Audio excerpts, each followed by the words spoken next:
We're doing things a little bit different today, using up some of the ground meat that we have in the freezer, and we are making black bear chili meat pie.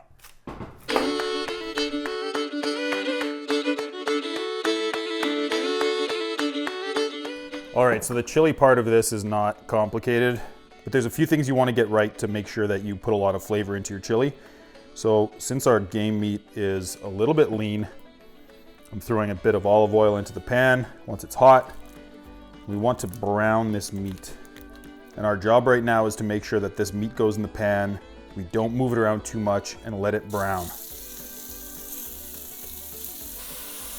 I can also hit this with a little bit of salt now. We don't want to go too crazy because we can season this all afterwards. And we'll hit that with a bit of pepper too. Why not? All right, so that meat has a really nice sear on the one side. We've got some browning going on. Now we can just sort of mix it around until we cook it mostly through.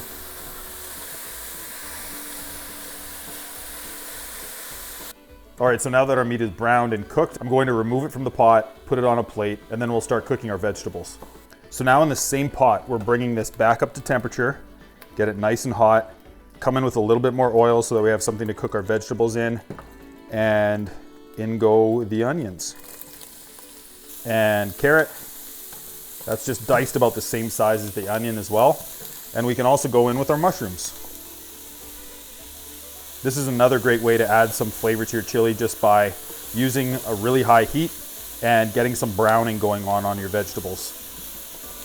Also, if you have some fresh thyme, you can go in and just add the sticks right in there. All of those little fine leaves will fall off the branches afterwards, and you can just pull out the sticks when you're done. So now we have some really good dark brown stuff going on at the bottom of the pan, which has a lot of flavor in it. So to be able to extract that flavor, we need to deglaze the pan. And to do that, we can add some liquid. And what I have here is a dark beer. We'll go in with about a half a can of that, and that'll just help lift everything. And this beer is going to add a lot of great flavor to that chili. Now, still keeping this on a high heat for now, I'm going to add 1 can of tomato sauce and 1 can of kidney beans. And at this point, we can add our meat back in too. So as everything is warming up and coming back up to temperature, we can season this. Start with a good healthy pinch of salt. Get that pepper going in there. Now, if you've ever had a chili that seems to be lacking something, lacking some flavors, it's probably because of a few different things. One of them being that somebody wasn't generous enough with the chili powder. You can add a lot of seasoning to chili. I like to go in with a lot of chili powder. It's going to add a ton of flavor. It's going to be super aromatic. So you want to make sure you get lots of chili. Don't be cheap on the chili powder. Another secret to a good chili that I like is something sweet.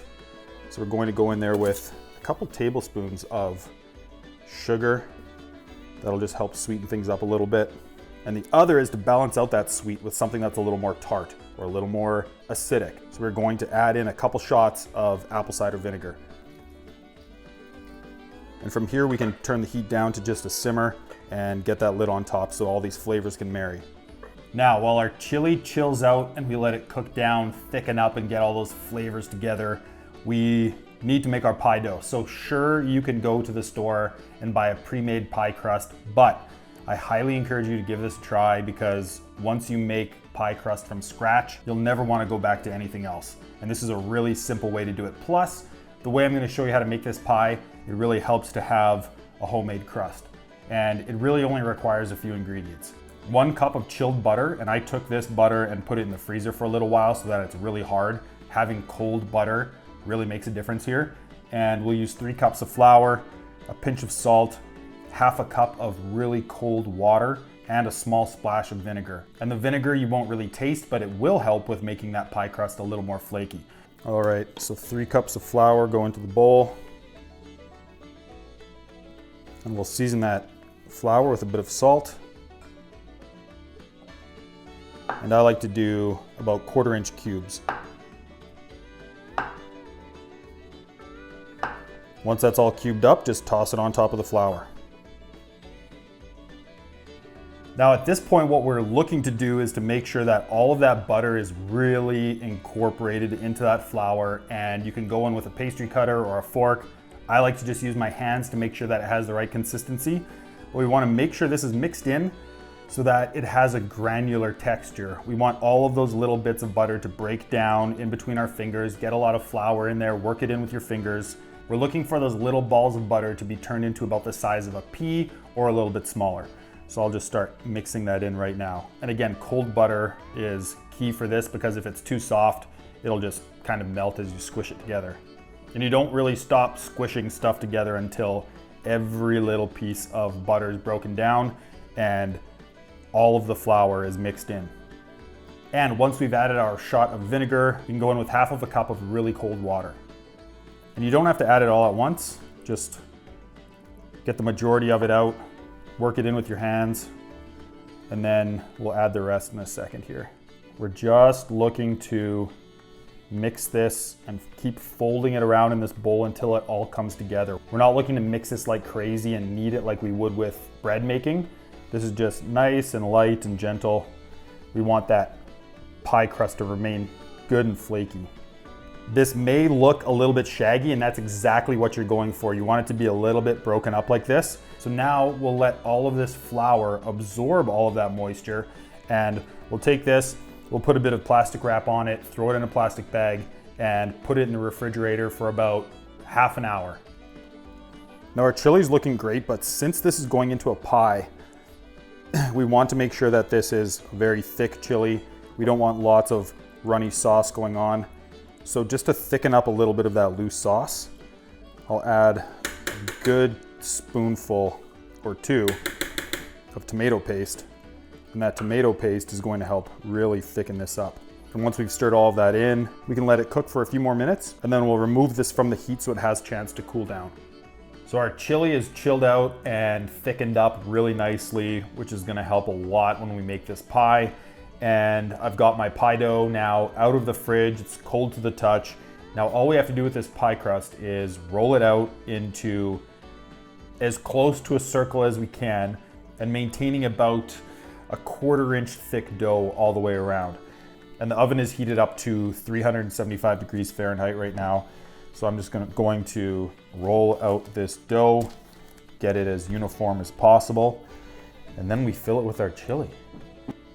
So now we get to take all of that chili we made and start laying it down into the middle of our pie crust.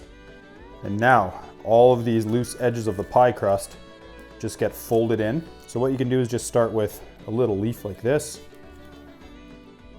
Roll this over. We don't want to have any open parts so that the chili can leak out. So just kind of fold it over and keep folding as you go, really until the whole thing's closed up. And that's that. And since we have this on parchment paper, it's easy to move around, and I'm just going to slide this onto a baking sheet so that we can get it into the oven. And before we toss this in the oven, the one last step is to give this thing a little bit of color. So all I did for this was made a simple egg wash. This is just one egg whipped up with a fork in a dish. Coat the outsides with a little bit of this scrambled egg, and that will help give it a really nice golden color when it comes out of the oven. Okay, now into the oven it goes. This pie smells ridiculous right now. You can smell the butter, and that's why I highly recommend starting from scratch, making your own pie crust, because you can add a lot of butter to it, leave it a little thicker, so when you're eating this, it's almost like eating chili with a toasted biscuit or bun. You get a really nice chunk of flaky, buttery pastry crust to go with every single bite of chili that you take.